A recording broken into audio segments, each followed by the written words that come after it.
तब तुम्हारा भजन बढ़ेगा और सुरक्षित रहेगा। नहीं तो माधुकरी पाओ और यमुना किनारे पड़े रहो, वहीं मांगो खाओ, यमुना जी के पावन तट पर रहो, कोई सेवा मत करो, फिर तुम्हारा भजन भले बन जाए, वो भी गुरु आज्ञा से, मनमानी आचरणों से तो वो भी नहीं। जो भोजन पवित्र नहीं पाता उसमें आलस्य, प्रमाद और भोग कामना, ये तीन बातें रहती हैं। पड़े रहना, अरे हम नहीं कर पाएंगे सेवा, थोड़ी सेवा है वो भी उतनी जगह अपवित्र पड़ी, पोछा नहीं लगाया। प्रमाद, भोगों का चिंतन, ये खा ले, ये भोग ले, वो भोग ले, भजन नहीं। और चाहे गृहस्थ हो या विरक्त, भोजन आधा पेट अगर भजन करना है। जब भजन में मन लगेगा तो भोजन में रुचि नहीं होती। और भजन का बल होता है कि ऐसा नहीं होगा कि म्यों म्यों ऐसे 8-8 दिन भोजन नहीं मिला, गंगा जल केवल पी के, कभी हमको महसूस नहीं हुआ ऐसा। आहार दबा दबा करके करोगे तो भजन थोड़ी होगा। अपने गुरु जी को जीवन भर देखा है, अब भी देखा है, वैसा ही दिनचर्या है। 2 रोटी से कभी ढाई नहीं पाते, अपने हाथ की बनाई 2 रोटी और शाम के दूध। एक दिनचर्या आजीवन के लिए भोजन की होनी चाहिए। विरक्त को भी भोजन में 3 दोष माने गए हैं, एक जाति दोष, एक आश्रय दोष और एक निमित्त दोष। जाति दोष वो है जो स्वभाव से निषिद्ध होते हैं, जैसे प्याज, लहसुन, शलगम, गाजर, ये भजन में विक्षेप डालेंगे ही डालेंगे। ये तमोगुणी जाति के हैं, इसलिए इनका प्रयोग नहीं करते। तमोगुण इनसे प्रकट होता है। यद्यपि ये इनकी प्रकट होने की प्रक्रिया पवित्र है, जहां आलू प्रकट होती है वहीं प्याज लहसुन भी वैसे ही मिट्टी में, पवित्र मिट्टी में प्रकट होते हैं, पर ये भजन के लिए निषिद्ध है। ये बुद्धि में, भजन में विक्षेप डालते हैं, इसलिए संतों ने इसे मना किया है। ये कोई ऐसा नहीं कि प्याज लहसुन पाओगे तो पाप हो जाएगा, लेकिन भजन नहीं बनेगा। भजन शुद्ध बने, ये तमोगुणी वस्तु है, इसलिए इसको त्याज्य किया गया। ये ऐसा नहीं है कि एकदम मांस मदिरा की तरह, ऐसा नहीं है। ये हमारे भजन में वृद्धि पड़े, इसलिए सलगम, लहसुन, प्याज, गाजर। जाति दोष वाली वस्तुएं यदि हम पाएंगे तो ये हमारे मन को अपवित्र कर देंगे और भजन नहीं होगा। दूसरा, आश्रय दोष।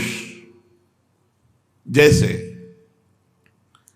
रसोई आपको खीर पूड़ी बड़ा पवित्र बना के दी गई, लेकिन उस रसोई में मांस रांधा गया है, वही गैस चूल्हा है, वही बनाने वाले हैं, वही पात्र हैं, ये आश्रय दोष हो गया।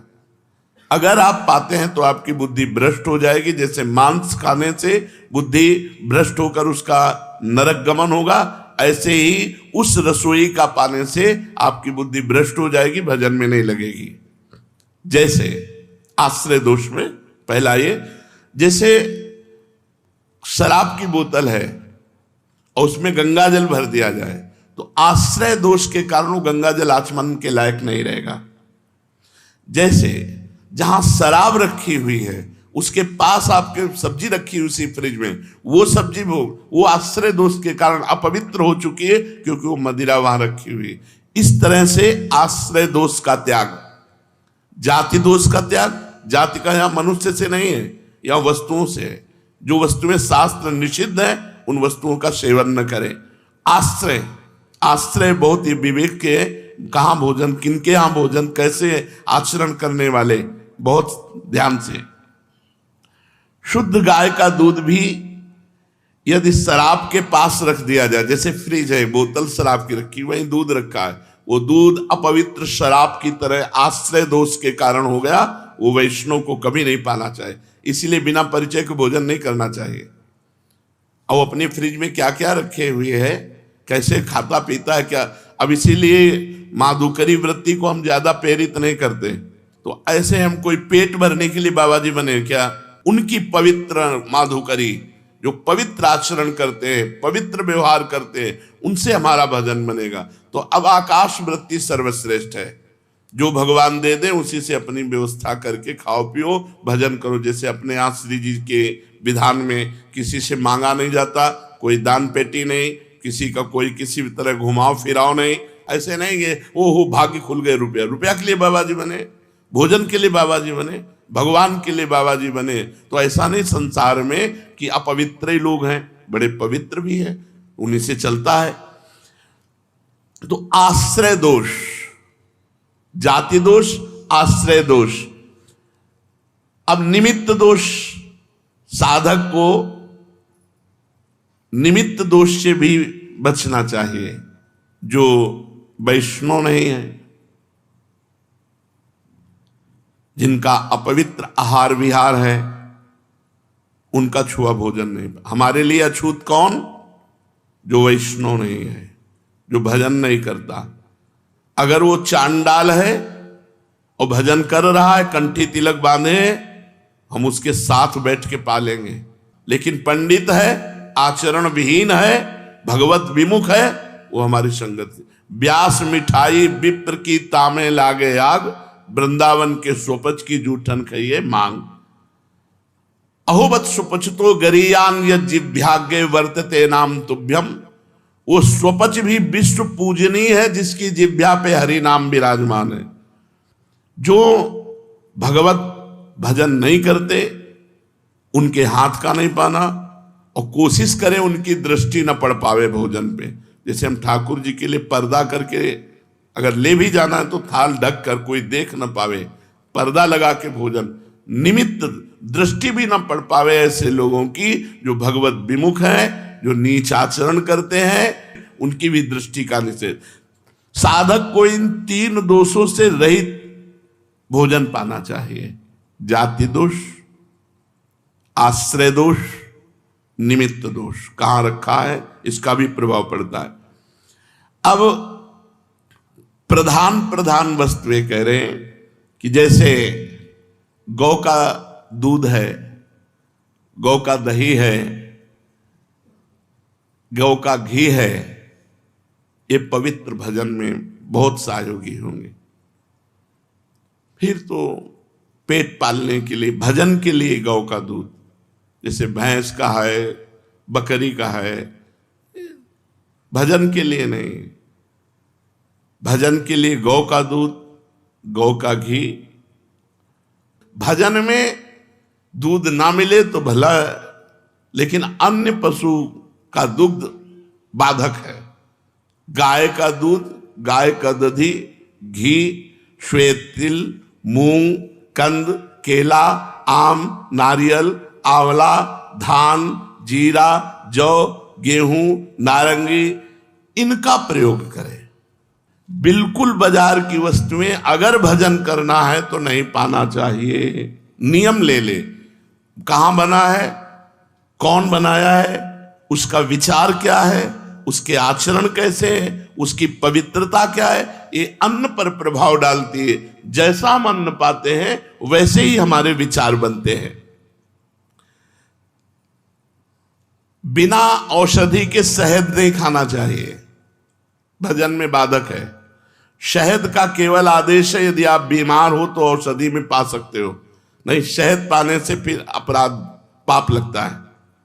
क्योंकि शहद औषधि के लिए ही केवल है।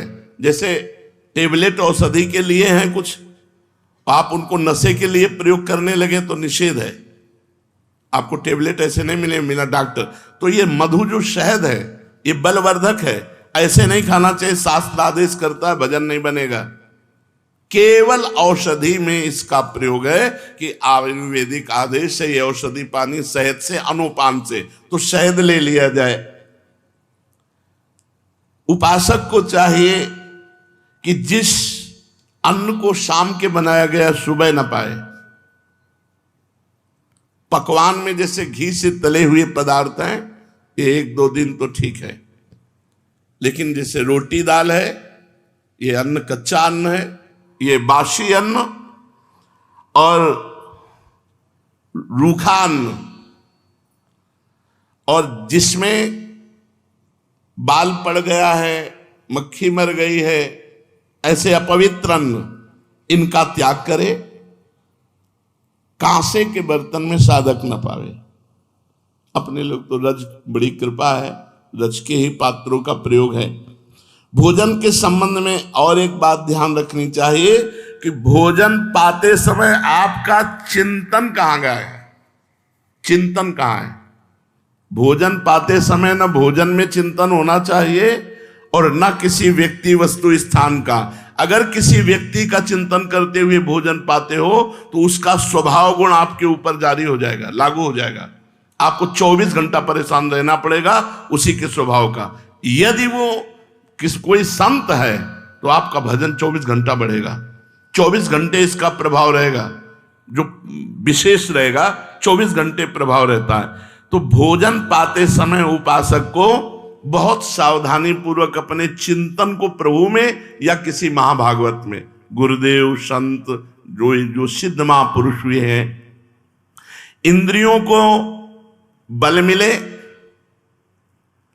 निद्रा आलस्य प्रमाद न सतावे, इसलिए बहुत सावधानी से थोड़ा भोजन पा लीजिए। ये बहुत बार सत्संग में कहा गया है। यदि भोजन पाते समय स्त्री पर स्त्री का गलत भाव से चिंतन करोगे तो मंत्र सिद्धि प्राप्त हो ही नहीं सकती, क्योंकि आपका मन पतित हो जाएगा। यदि भोजन पाते समय किसी द्वेषी का चिंतन करोगे तो मन में जलन पैदा रहेगी, 24 घंटे परेशान रहोगे। बहुत सावधानी से भगवत चिंतन करते हुए पवित्र भोजन और कम मात्रा में भोजन ले।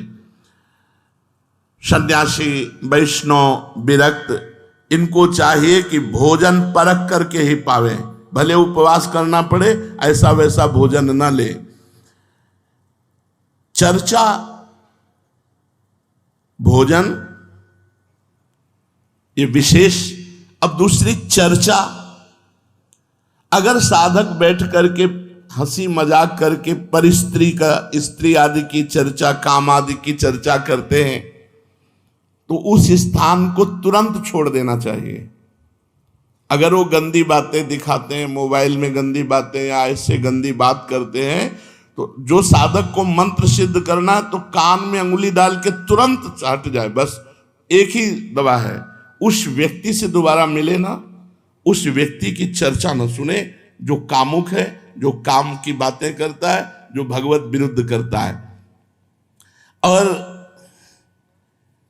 संतानोत्पत्ति के लिए ऋतुकाल के 1 सप्ताह के बाद अपनी पत्नी का सहवास गृहस्थ कर सकता है, अन्यथा वो भी दूरी बना के रखे। अगर मंत्र सिद्ध करना है, भगवत प्राप्ति करना है। ऐसे ही स्त्री साधकों को पुरुष साधकों से शौचालय, बाथरूम, मौन जब तक पवित्र न हो जाए तब तक, ये सिद्ध होने के लिए जरूरी। अगर नाखून काटा, बाल काटा, अगर जैसा शास्त्र आदेश उसके अनुसार 2-2 महीने में मुंडन कराओ या तो आजीवन बाल रखो, शास्त्रों का बैरागी के लिए। और गृहस्थ के लिए जब बाल काटो, जब नाखून काटो तो पवित्र हो, हाथ पैर कुल्ला ऐसा, या फिर स्नान कर लो। इसके अगर बाल कटवाए ऐसे अपवित्र तो फिर वो ठाकुर सेवा या भजन या इसमें बड़ा निषिद्ध है। कह रहे हैं अगर आपको आवश्यकता है अपने बाल धोने की तो रीठा आदि, आंवला आदि से, पवित्र पदार्थों से, नहीं तो उसका प्रभाव पड़ेगा, रजोगुण चढ़ेगा, भजन में विक्षेप करेगा।